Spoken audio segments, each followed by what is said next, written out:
भगवान शिव का पवित्र चरित्र कह रहा। माँ जगत जननी जगदम्बा अम्बा माँ पार्वती जी का प्रागट्य हिमालय राज के घर में हुआ माँ सती के जाने के बाद।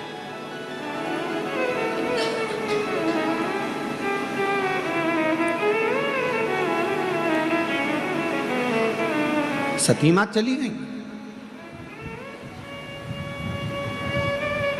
शरीर छूट गया और शरीर छूटने के बाद माँ सती पहले तो एक कोयल का जन्म लेती हैं, फिर एक माँ पार्वती का जन्म लेती हैं।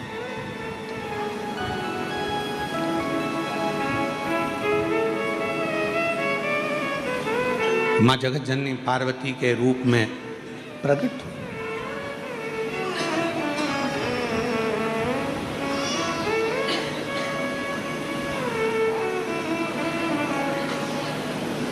एक व्यक्ति ने एक प्रश्न किया कि गुरुजी,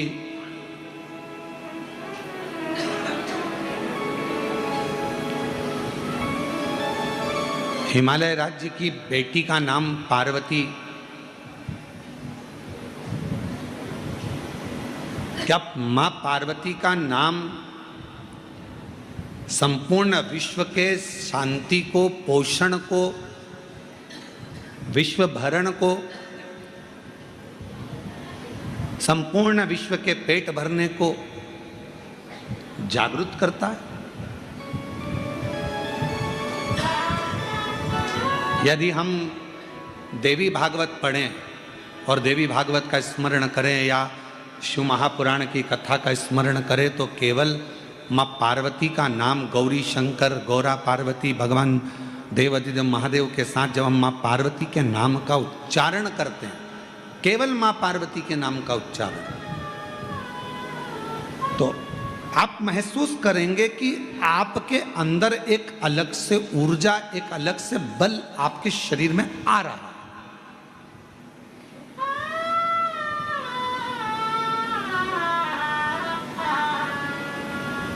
कभी कभी डॉक्टर साहब ग्लूकोज की बोतल चढ़ा देते हैं। बोलो चढ़ाते कि नहीं चढ़ाते? अरे बोलो तो जम के। डॉक्टर साहब बोतल चढ़ाते हैं तो लोग पूछते हैं क्यों साहब हम खाएं क्या? तो कहा अभी कुछ मत खाओ, बोतल शांति रखो। बोतल चढ़ रही है ना, इसमें सब है।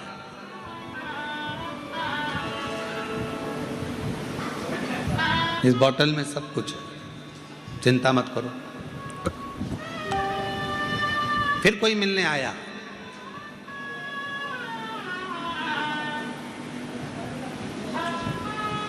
क्यों डॉक्टर साहब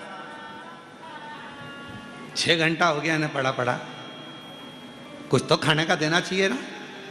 डॉक्टर साहब बोले तू खा ले, पर इसको हम बोले ना, ये पानी जो बोतल चढ़ रही है इससे सब कुछ मिल रहा है, सब कुछ।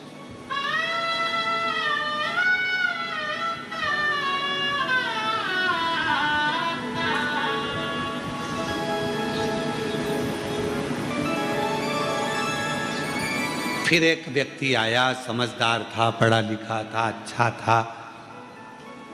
उसने देखा साहब तुम्हारे शरीर में जब से ये तुम घर से चले थे जब बहुत बीमार दिख रहे थे, पर ये बोतल लगने के बाद तुम्हारा शरीर में एनर्जी दिख रही है, बल दिख रहा। दूसरे ने कहा इसने तो कुछ खाया ही नहीं है और तुम कह रहे हो कि इसके शरीर में एनर्जी दिख रही है, बल दिख रहा है।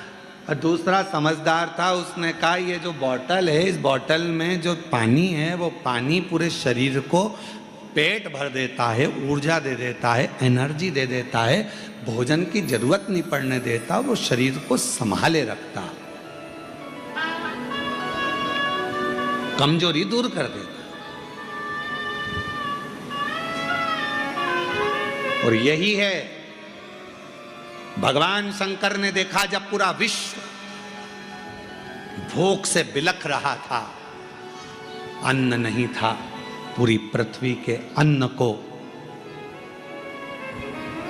पृथ्वी ने अंदर समाहित कर लिया था, समाहित। शिव जी ने कहा, शंकर भगवान को लगा, भगवान शंकर के मन में आया, शिव जी के मन में आया। भगवान शंकर को लगा कि ये संसार के लोग भूखे मर जाएंगे, प्राण छूट जाएगा, शरीर चला जाएगा इनका।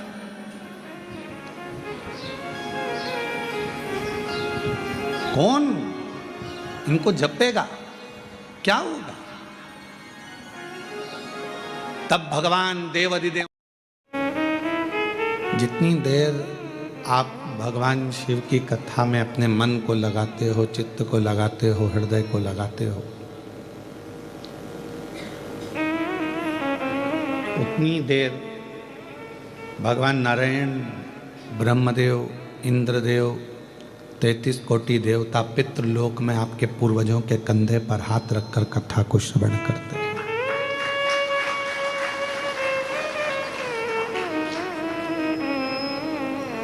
केवल कथा वो नहीं है कि तुमने सुनी, इस कान से निकाल दी, इस कान से, और बाकी का वो क्रम जो धारण करा वो छोड़ दिया।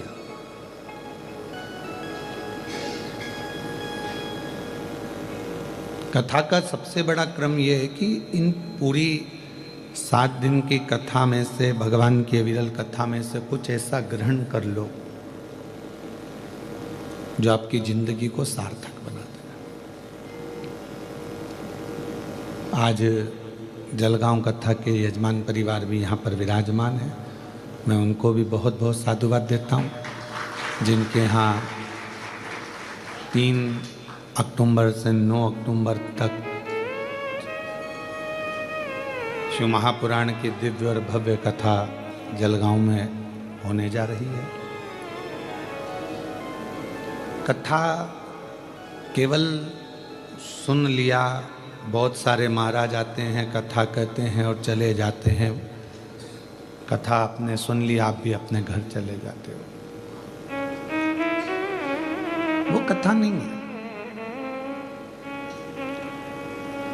उसको हम कथा नहीं कह सकते। कथा का सबसे बड़ा सार तत्व वो है कि आपने 7 दिन में से थोड़ा सा अंश मात्र भी अगर अपनी जिंदगी में उतार लिया कि मैंने शिव जी के मंदिर जाना चालू कर दिया, शंकर भगवान को 1 लोटा जल चढ़ाना प्रारंभ कर दिया, बेलपत्र चढ़ाना प्रारंभ कर दिया, या शिव मंदिर में सफाई करना प्रारंभ कर दिया, या श्री शिवाय नमस्तुभ्यम बोलना प्रारंभ कर दिया, तो समझ लो कि कथा ने आपके ऊपर असर करा और आप शंकर जी के पास पहुँचे। अब शिव जी ने आपका हाथ पकड़ लिया, अब आप कहीं भटकोगे नहीं और जिंदगी आपकी सहज। एक वक्ता जब व्यासपीठ पर बैठे तो जितने भक्त उसके कथा सुनने के लिए बैठे हैं उनका वक्त बदल दे तो समझ लो कि वक्ता है, और वक्त ही नहीं बदल पाए तो फिर वक्ता का मतलब ही क्या हुआ?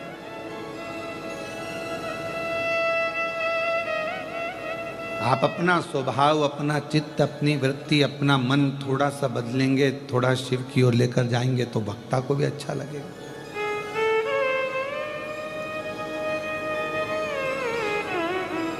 एक बार पितृलोक में से पितरों के देवता आर्यमा स्वामी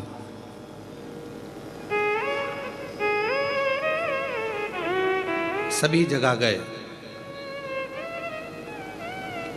और पितरों के जो देवता हैं आर्यमा, वो हर जगह पर भ्रमण करने के लिए ब्रह्मलोक गए तो ब्रह्माणी ने उनका आदर किया, ब्रह्मा जी ने भी उनका सम्मान किया। वैकुंठ गए तो भगवान नारायण ने उनका सम्मान करा, माँ लक्ष्मी ने उनका आदर करा।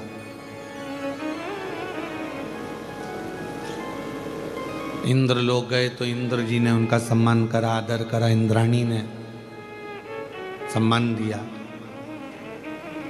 खूब पकवान बनाए, उनको खिलाए।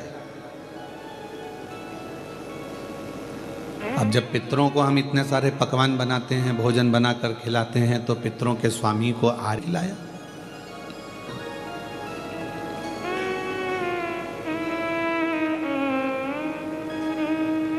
भगवान विष्णु के यहाँ भी लक्ष्मी जी ने बहुत मोतीचूर के लड्डू बनवाए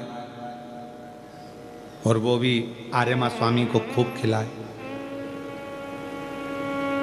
ब्रह्मा जी के यहाँ ब्रह्माणी जी ने भी आर्यमा स्वामी को व्यवस्था करी, खूब सम्मान दिया। देवताओं ने खूब उनको, जिन जिन के यहाँ पर पितरों के देव, पितरों के स्वामी आर्यमा जी जहाँ जहाँ गए वहाँ सब ने सम्मान किया, सब आदर करे, खूब खिलाया।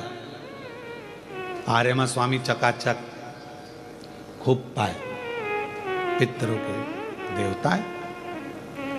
अब पितृलोक से आज आर्यमा स्वामी ने विचार करा कि अभी तक मैं सब दूर होकर आया हूं, केवल देवाधिदेव महादेव के यहाँ नहीं पहुंचा, शिव जी के यहाँ जाना चाहिए। और पितरों के स्वामी आर्यमा भ्रमण करते करते करते करते कैलाश पर्वत पर पहुंच गए। कैलाश पर जैसे ही आर्यमा स्वामी पहुंचे तो भगवान श्री गणेश जी से उनका मिलना हुआ। गणेश जी खेल रहे थे, अपने आनंद में बैठे हुए थे। अब आर्यमा स्वामी ने गणेश जी से पूछा कि आपके पिताजी कहाँ हैं? भगवान श्री गणेश जी महाराज ने समझाते हुए कहा कि वो तो माँ जगत जननी मेरी माता के साथ में, पार्वती जी के साथ में भ्रमण पर गए और कहीं ना कहीं सत्संग में लगे होंगे।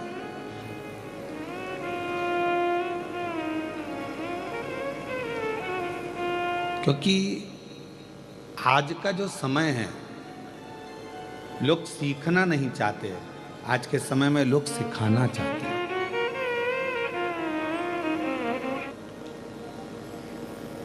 कभी चुपचाप से आप हमारे घर के बाहर खड़े होना एकांत में कहीं, और वहाँ जाकर देखना, जितना हम व्यासपीठ से कहते हैं कि घर के बच्चों को शंकर के मंदिर में एक लोटा जल चढ़ाने भेजो, तो आपको केवल हमने हमारी व्यासपीठ से कहा और हमारे घर के लोग ना करें, ये बात नहीं हो सकती। जो व्यासपीठ से कहा जाता है सबसे पहले हमारा परिवार उसको फॉलो करता है और मंदिर जाना प्रारंभ करता है। हमारे घर के चाहे राघव जी हों, माधव जी हों, छोटे भाई की बेटी बिट्टो हो, ये सब, चाहे बड़े भैया का पुत्र हो शिवम, सब मंदिर जाते हैं। बड़े भाभी होंगे, छोटी बहू होगी, भांजा बहू होगी, धर्मपत्नी होगी, सब मंदिर जाते हैं। पास में जो मंदिर है वहाँ जाकर एक लोटा जल चढ़ाएंगे, बाबा का श्रृंगार, झाड़ू पोछा सब कर कर।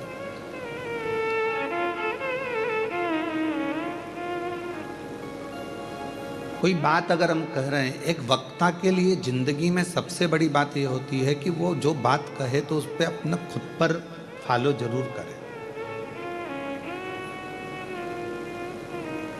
अब कोई विद्वान अगर कोई जगह पर बैठकर उसने ब्रॉडकास्ट किया और उसमें बोल दिया कि भाई सूर्य ग्रहण पड़ा है या चंद्र ग्रहण पड़ा है, चंद्र ग्रहण में 11-12 बजे, दोपहर में 12 बजे सूतक लग जाएगा, तो ना कोई खाए, ना कोई पानी पिए, ना कोई कुछ करे, अभी ग्रहण में बहुत चला।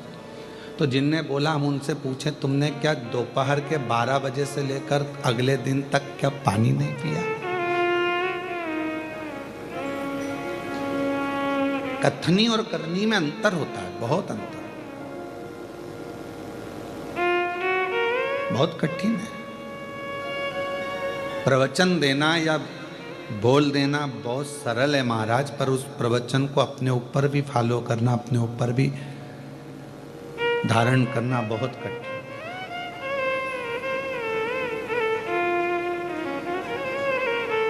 बहुत कठिन बात है।